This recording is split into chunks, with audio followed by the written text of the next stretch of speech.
일본의 평화헌법 구조. 태평양 전쟁의 주범인 일본은 군대를 갖지 못하도록 제한하는 법입니다. 자신들이 공격을 받을 때만 스스로 방어하는 정도, 그 정도로만 무력을 쓸 수 있죠. 그래서 이름도 자위대입니다. 그런데 어제 아베 정부가 이 평화헌법 구조에 대해서 새로운 해석을 채택했습니다. 동맹국이 공격을 당하면 그것도 일본이 공격당한 걸로 간주하고 출동한다. 뭐 이런 식의 해석입니다. 상당히 위험한 이 발상. 하지만 일본의 아베 총리는 어제 끝내 이 발상을 실행에 옮긴 건데요. 지금 일본의 반응은 어떨까요? 일본 현지 잠깐 연결하고 가겠습니다. 일본 도카이 대학 국제학과에 계세요. 김경주 교수 연결을 해보겠습니다. 김 교수님 안녕하세요. 네, 안녕하십니까. 그러니까 법의 문구 자체는 그대로 두되 해석만 바꾼 거죠? 예, 그렇습니다. 예. 말하자면 그 고노다마도 그대로 계승한다 하면서 뭐 그 과정을 검증하지 않았습니까? 그렇죠. 그거하고 비슷한 건데요. 실은 뭐 이런 식의 그 집단적 자위권이라고 하는 아주 헌법의 근간에 관련된 문제를 바꾸려면 이 헌법 구조 자체를 개정을 해야 됩니다. 그런데 그거를 하기에는 지금 뭐 여론도 만만치 않고 그다음에 시간도 상당히 걸리기 때문에 이 아베 정권 내에서 아주 급박하게 이 해석 변경을 통해서 실질적으로 이 헌법의 의미를 와해시키는 그런 수법을 사용한 데 대해서 일본 국내에서 상당히 지금 불만이 높은 상황이죠. 예. 제가 앞에서 잠깐 설명은 했습니다만 구체적으로는 이 해석이 이렇게 바뀌면 어떤 점이 달라지는 거죠? 일본이 직접적으로 공격을 받지 않더라도 상당히 긴밀한 사이에 있는 국가, 예를 들어서 미국이라든가 뭐 아니면 한국이라든가 뭐 이런 나라들의 이제 공격이 있고 일본에도 이제 위협이다. 이렇게 해석이 된다면 우리가 무력 행사를 하겠다는 게 이번에 개헌의 취지입니다. 예, 동맹국이 공격을 당해도 우리한테도 영향이 있는 것으로 간주하고 출동한다. 아까 제가 말한 게 그러니까 맞는 거죠. 예, 그렇긴 한데요. 그러나 사실상 이번 국내에서는 이번 그 해석으로 과연 뭐가 달라졌느냐라고 정말 이거를 구체적으로 살펴봤을 때 정말 상당히 애매하다 이렇게 볼 수밖에 없습니다. 요즘 그 한국에서는 그 썸이라는 노래가 유행을 한다고 하는데요. 마치 그 가사처럼 주변에서 보기에는 분명히 뭔가 일본이 변한 듯한데 아베 총리는 기자회견에서 우리의 기존의 헌법 해석은 아무것도 변한 게 없다. 평화주의로 갈 거다. 이렇게 이야기를 하고 일본 국민들은 그래도 뭔가 일본이 변할 것 같아가지고 이제 뭐 상당히 불안해하고 하는 이런 상황입니다.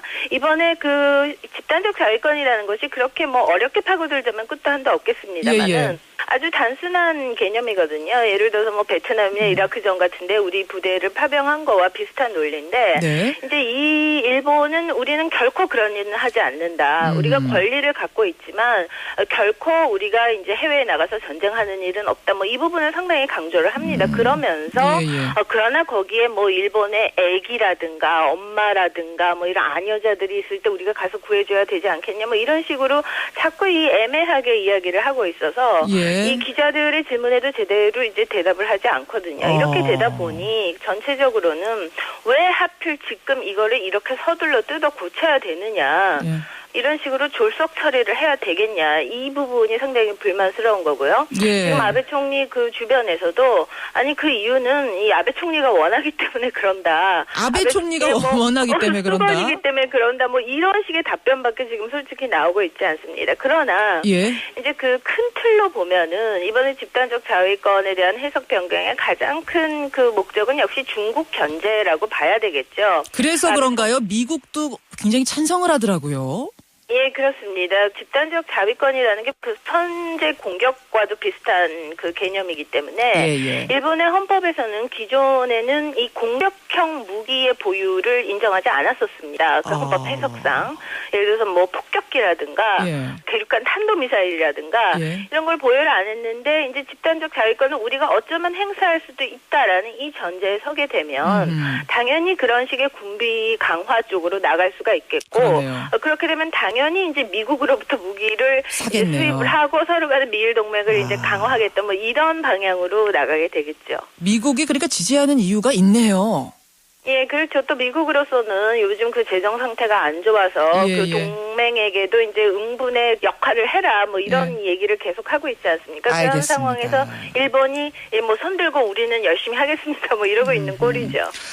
자, 이제 보니까 굉장한 꼼수가 숨어 있는 거고 이게 아시아의 왕따가 되는 걸 알면서도 아베 총리가 밀고 나가는 이유가 있는 것 같은데 국민들 반응은 어떻습니까? 일본 국민들의 반응. 어디서는 굉장히 국민들이 무관심하다 이런 얘기가 나오기도 하고 또 어디서는 굉장한 항의 시위가 벌어지고 있다. 얘기가 좀 엇갈려서요. 현지에서 보시기엔 어떻습니까? 예, 일본 사람들이 원래 어떤 일종의 항의 시위를 거의 하지 않죠.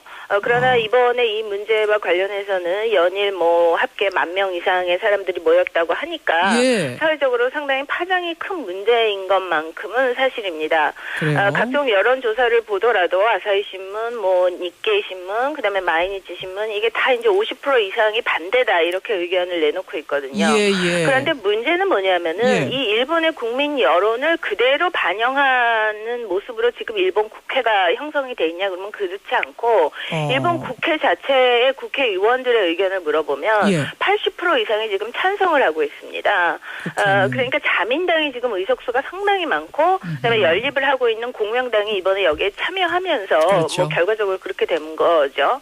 말하자면 정치권에서의 하나의 그 균형의 와해라고 하는 것이 결과적으로 이렇게 그 많은 여론의 반대에도 불구하고 졸속 처리, 강행 처리를 가능케 한 부분이라고 보시면 되겠습니다. 밀어붙일 수 있는. 아니 근데 국민들도 이렇게 반대하는데 이게 졸속 처리하는 이유는 오로지 미국 아베 총리의 수건이기 때문이죠. 수건이고 미국이 이것 말고는 지금 정확하게 들려오지는 않는데 일본은 어떻든 간에 국내적으로 보면 과거 70년 동안 이 평화헌법을 유지를 해왔단 말이죠. 그렇다면 충분한 논의가 있어야 된다. 국민들 그다음에 국회에서의 충분한 논의가 있어야 되는데 이게 지금 거의 50일 만에 이게 그냥 일사천리로 변경이 돼버린 거거든요. 그러네요. 물론 앞으로 이와 관련된 여러 가지 그 법률 처리가 남아있기 때문에 금세 파병이 가능하거나 이런 거는 아닙니다만은 일본 국회의 역학구도는 변하지 않을 것이기 때문에 이것은 시간 문제다 이렇게 보는 게 맞겠죠. 근데 아베 총리의 수건 사업이어도 평생의 소원이라고 하더라도 이것이 국민 여론이 이렇게 안 좋으면은 정권의 지지도도 낮아질 거고 앞으로의 선거도 걱정되고 이런 걱정은 안 하는 건가요?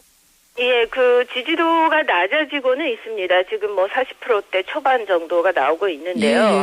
그러나 이렇게까지 강하게 나가는 데는 또 하나 이유가 있는 것이 지금 일본의 야당 세력이라고 하는 것이 너무 지리멸렬합니다. 그 지난번에 그 정권 교체가 있으면서 처음으로 이제 민주당이라는 자민당이 아닌 당이 집권을 했는데 안타깝게도 이게 3년 만에 거의 실패로 돌아갔죠.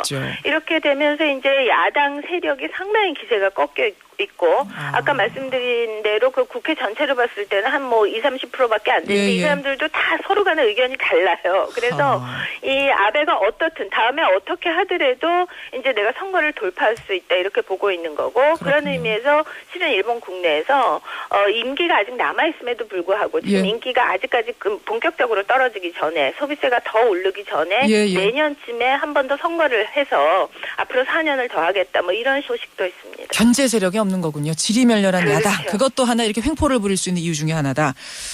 아까 썸이라는 표현을 쓰셨어요. 굉장히 애매하다, 썸이다 이런 표현 쓰셨는데. 썸 타고 있다. 제가 그럼 단도직입적으로 이 질문 하나 드리면서 끝내죠. 이제 일본은 전쟁을 할 수 있는 나라가 됐다. 맞습니까? 틀립니까? 썸.